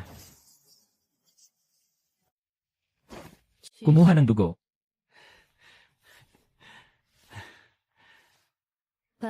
Isang daang patak ng purong dugo. Idagdag ang mga ulap at ulan. Palitan ka ng isang bagay. Anong bagay? Ang panloob na elixir ng puting palaka sa iyong katawan. May elixir ng puting palaka ka pa sa iyong katawan. Nasubukan ko ng tikman ang Baichan ni Dan. Pero, parang lahat ay na-digest na. Paano mo nalaman, Senior? Kung hindi ka natulog doon, hindi ko siguro malalaman.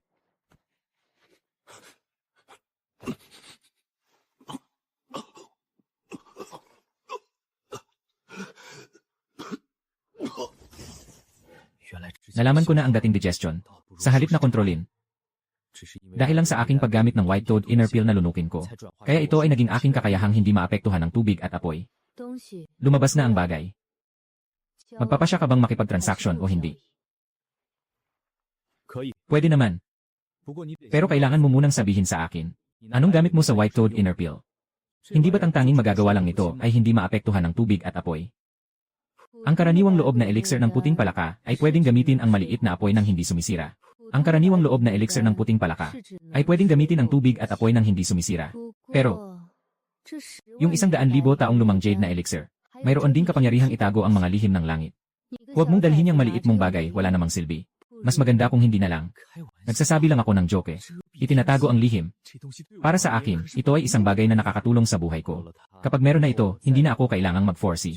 Hindi na ako mag-aalala na mahuli ng mga sinaunang makapangyarihang nilalang. Tungkol naman sa pakikipag-ugnayan kay Zulong, may sariling plano ang tao sa bundok. Anong ginagawa mo? Siyempre, para masigurong maayos ang transaksyon. Gusto mong sabihin, kung ibibigay ko sa iyo ngayon ang White Toad Inner Elixir, magtatago ka sa langit at tatakbo. Saan pa kita hahanapin? Kailangan ko pa rin ang tulong mo para labanan si Dao Bing. Magpatuloy tayo sa transaksyon. Ibigay mo muna sa akin ang dugo ng Xiang Liu. Pagkatapos ay ilatag ang ulap at ulan. Kapag napatay na si Dao Ma, ibibigay ko sa iyo ang loob ng Dan. Saka na rin, hindi naman ako makakatakas sa iyong mga kamay, di ba? Lanan. Sige, ikaw ang bahala. Utang. Kailangan talagang umutang. Basta sa oras na yon, gusto ko nang habulin ng mga sinaunang demonyo. Isang dagdag na zulong, wala namang problema. Ayusin muna ang dalawang bagay na ito. Isang kalahating demonyo lang naman. Ano bang alon ang maitataguyod nito? Matapos nilang mapatayin si Dao Ma, may mga paraan para mapapayag siyang ibigay ang kanyang inner elixir. Kaya ikaw na ang bahala, senior.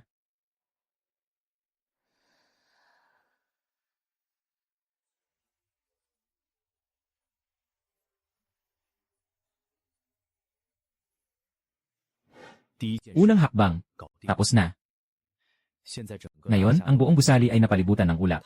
Kahit pa gusto nilang silipin gamit ang satellite, wala na silang makikita. Yun, Ginoo. Kaninang umaga, kumuha ako ng 50 patak ng dugo. Nakatapos na ako. Ngayon, kung kukuha ulit, 50 patak na lang ulit ang makukuha. Mukhang kailangan pang maghintay ng 3 araw para makuha ang natitirang 50 patak. Walang anuman, 5 patak lang naman yon, di ba? Nangutang. Basta't nandito pa rin sa akin ang panloob na dan ng puting palaka. Hindi pa ito opisyal na naipasa kay Senior Dunlong. Sa ganitong sitwasyon, pinapagawa mo sa akin na kunin ang lahat ng aking dugo. Nahihiya pa ako sa totoo lang. Basta't may 30 patak pa ng dugo. Sapat na yon para magising ang aking kapangyarihan ng dugo. Walang pakialam kung may natitirang 50 patak. Kung mayroon, dagdag na kasiyahan ito. Kung wala, maaari kong sabihin na si Xiang Liu ang unang umatras. Ano man ang mangyari, hindi ako talo. Mabait na tao. Matagal na rin akong hindi nakakita ng tulad mong mabait na tao. Kung ganon, Ginoong Dunlong, ano sa tingin nyo? Kayo ang nag-usap tungkol dito.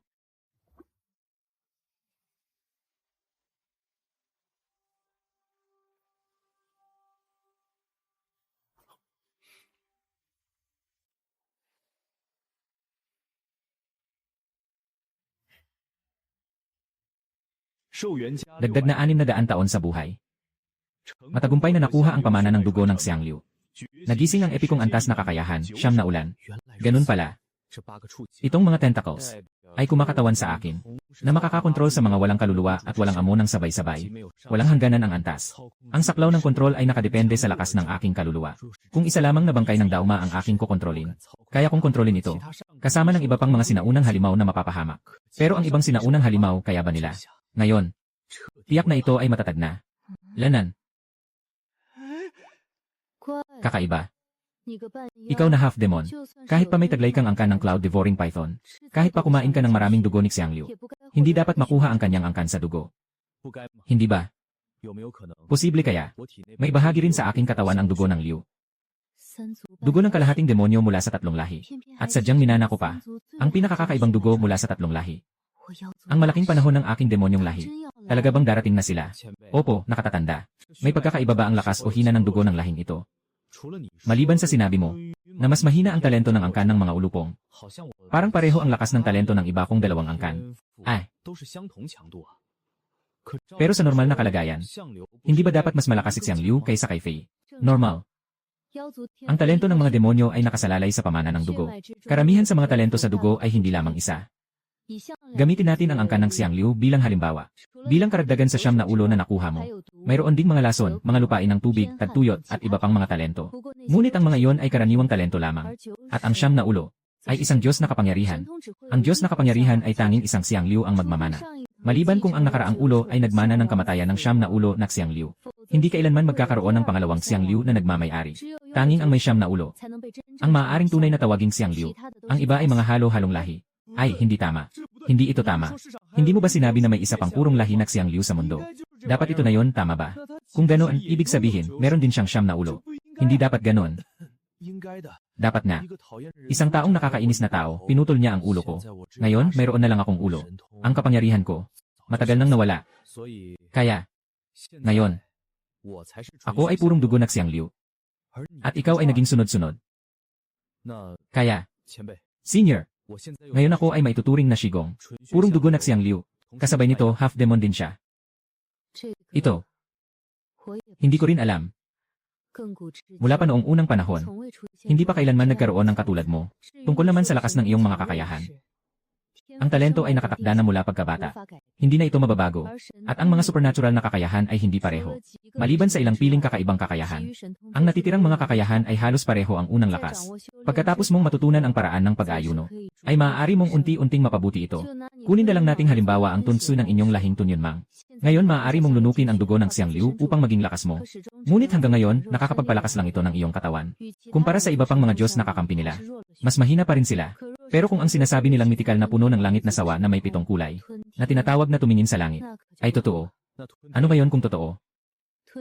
Ang tumingin sa langit ay maaaring lunukin ang dugo ng ibang lahi. Hindi lang iyon, kaya nitong tunawin ang lakas ng dugo ng ibang lahi. Gawing sarili. Maaari ring refine ang lakas ng dugo para sa buhay. Mag-aral ng pinakamataas na antas. Maging kaya nitong lunukin ang mga batas ng daan. Napakabanta. Kaya't ako na may 2 uri ng kapangyarihan bilang kalahating demonyo. Hindi ba't ako ang masarap na pagkain nito? Ikaw lang. Hindi ka pa karapat-dapat. Ang makulay na anaconda ay isang malaking halimaw mula sa sinaunang panahon. Isang nilalang na likha mula sa simula. Matagal nang nawala, hindi ko na alam kung gaano katagal. Kung hindi, paano ito magiging alamat? Iyon ay isang nilalang na hindi ko pa nakita. Hindi mo kayang makatagpo niyan. Ngunit sa hindi inaasahang pagkakataon, nakatagpo ka. Hindi lang tayo nagkita, kundi nasakmal mo rin ang aking kapangyarihan, naniniwala ka ba? Kaya, Senpei, noon, ikaw ay purong dugo na Xiang Liu. Tiyak na mayroon kang paraan ng pagsasanay ng siyam na ulo, di ba? Kung hindi, ibigay mo sa akin ang paraan ng pagsasanay. Isipin mo na lang na yon ang kabawasan sa natitirang 5 patak ng dugo, ayos ba? Ayos na. Hindi ba't gusto mong hanapin si Dauma? Bakit hindi ka pa umalis? Tama ka rin. Hindi naman ito pwedeng madaliin. Nasa akin pa ang itlog ni Xiang Liu. Kaya may pag-asa pa. Senior, pakisama na po, sumama kayo sa akin. Bakit ka pumasok dito? May laman pa bang siwang sa malaking bakal na kahon na ito? Wala nang laman ang malaking bakal na kahon. Pero kaya nitong dalhin tayo para hanapin si Dao Suo. Ito ay isang bagong imbento ng mga tao. Kayang lumipad sa langit. Mas mabilis ito kaysa maglakad. Bakit hindi mo subukan, Senpai? Kung pupunta, pupunta na.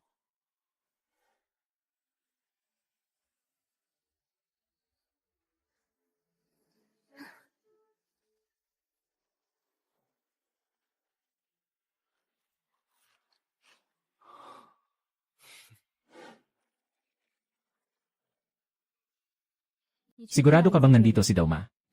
Malapit na tayo sa hangganan ng malaking disyerto. Kahit na noon, ang taong iyon ay nais na supilin si Dao Suo. Hindi naman siguro dito ang pipiliin niya, di ba? Supilin. Kapatid, sino ba ang nagmamahal kay Zuma? Huwag na itanong kung hindi mo alam. Ang importante ay sigurado kang nandito si Zuma. Siyempre naman. Kakatapos lang ni kapatid na maranasan ang karunungan ng tao. Hindi ka pa rin naniniwala. Tumigil ka. Sino ka? Hindi mo alam kung nasaan ito. Umalis ka na agad. Magpakatotoo ka at umalis na. May tao pa sa hangganan. Hindi ba't sinabi ni Iyon Xian na evacuate na lahat? Para bang naglalaro kayo ng buhay ng tao? Kaninong tropa kayo? Sino ang direktang superior? Hindi ba't sinabi na kailangan kayong umalis? Bakit nandito pa kayo? Si General Hu ba ito? Ako ito. Sagot sa tanong ko.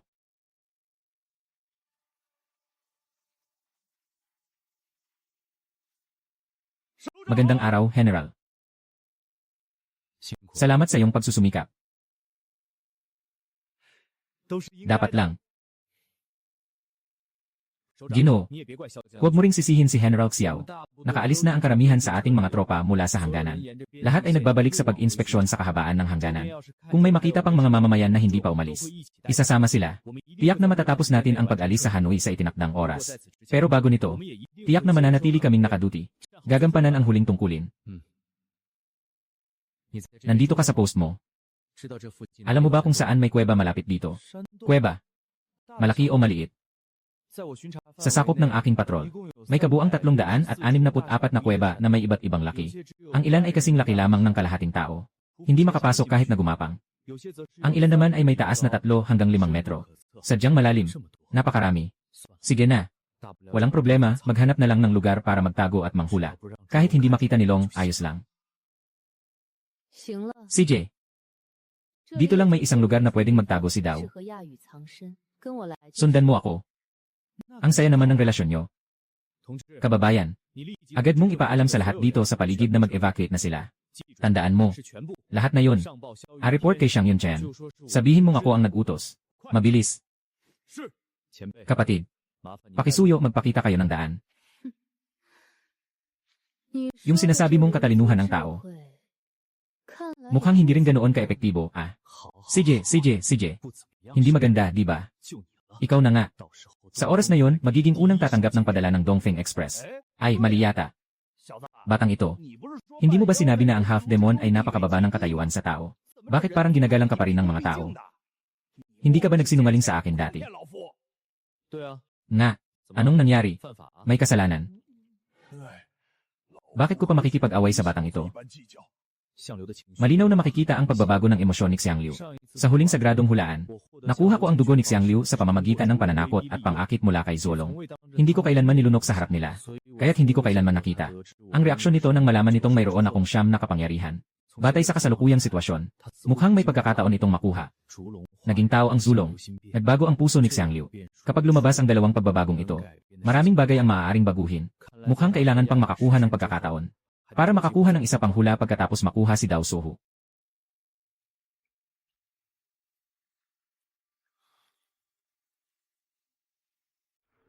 Ito ay amoy ng dugo at karne. Ngunit si Dao Ma ay nakaselyo sa kailaliman ng yungib na ito.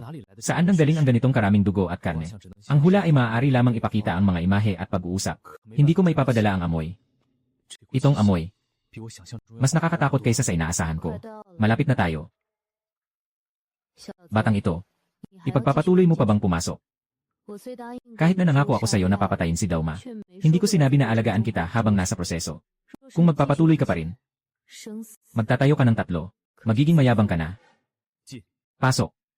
Lene, ayon sa naunang hula, sundan ko si Sulo sa kuweba ng higit sa 10,000 beses. Pero ang bilang ng 3 pagkamatay ay higit sa 50 lamang. Ang mortality rate ay 5% lang. Kung hindi papasok, may 75% na posibilidad na nakawin ng Zulong ang Dao Mayaudan. Noong nag-trade kami noon, sabi ko lang na mahal ko si Dao Su Shaishen. Hindi ko alam na may ganitong bagay na Yaudan. Para magamit ko ang Dao Su Shaishen para supilin ang mga kakaibang hayop, kailangan kong magsikap ng husto. Okay.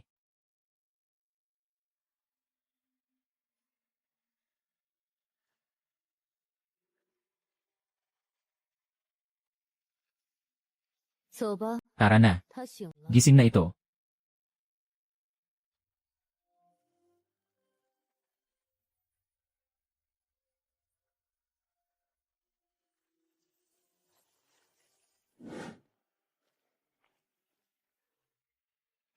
Ito ang Dao Suo.